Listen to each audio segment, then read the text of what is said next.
a contribué à sensibiliser pour que tous nous puissions faire des efforts pour que le VIH non seulement s'éloigne des adultes, mais aussi des enfants. Il faut savoir que le VIH pédiatrique se contracte le plus souvent pendant la grossesse ou à l'accouchement. Donc, j'ai demandé aux mères, pendant le suivi prénatal, de faire les examens. Et si on constate qu'une mère est séropositive pendant sa grossesse, il y a une thérapie qui lui est donnée pour qu'elle accouche sans problème. L'enfant ne voit jamais la maladie. C'est un vrai médicament qu'on lui donne.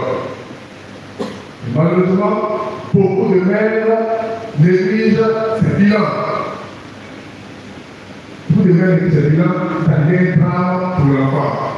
L'État de Côte d'Ivoire est malheureux.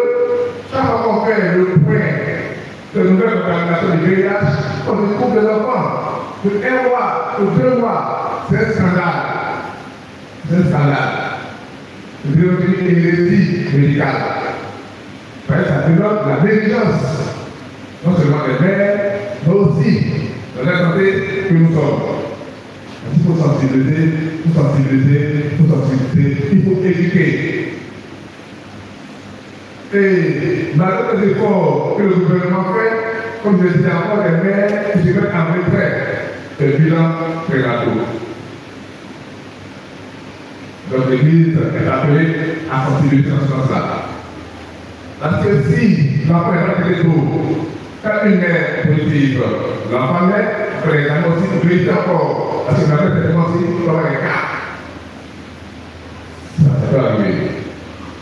Mais c'est vraiment extraordinaire qu'une mère qui prend ce médicament plus infecter l'enfant à la naissance.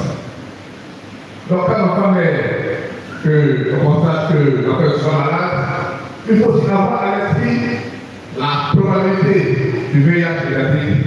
Allez consulter. Après, malade, ne doit pas lu, ne doit pas anémie, après demain, pas lu, après demain, anémie, tout. Comme ça, une semaine, 2 semaines, 1 mois, 2 mois, vous pouvez faire tout. On va tous, quand vous faites permanence, on va dire non, c'est, comment on appelle ça, allergie, le ventilateur, faire ça. Pas comme ça, règlement. Il faut avoir aussi à l'esprit tout ça peut être ça. Donc cette situation-là nous invite à pouvoir orienter les enfants et les gens de santé pour être éduqués aussi. Et quand c'est positif, malheureusement, le traitement existe. Donc ces enfants admirent jusqu'à l'âge adulte, jusqu'à la vieillesse, sans problème. Le médicament existe. L'enfant, papa, je vais venir négatif un jour, mais il ne verra jamais la maladie. Parce qu'il a l'infection à VIH.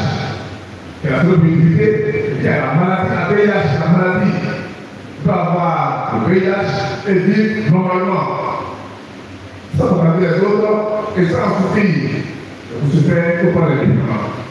C'est dommage que l'enfant vit sans savoir qu'il a ça. Dommage. Alors l'Église de Côte d'Ivoire, dans la catastrophe nationale, s'est engagée aussi à pouvoir porter le message de la sensibilisation. Et nous présentons les enfants de santé pour être consultés et pour être dépistés et pour être traités s'ils sont évalués positifs. On voit le message de la Caritas.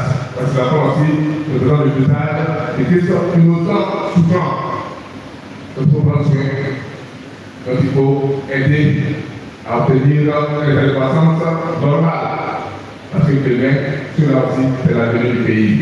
On voit le message. Nous sommes venus nous porter.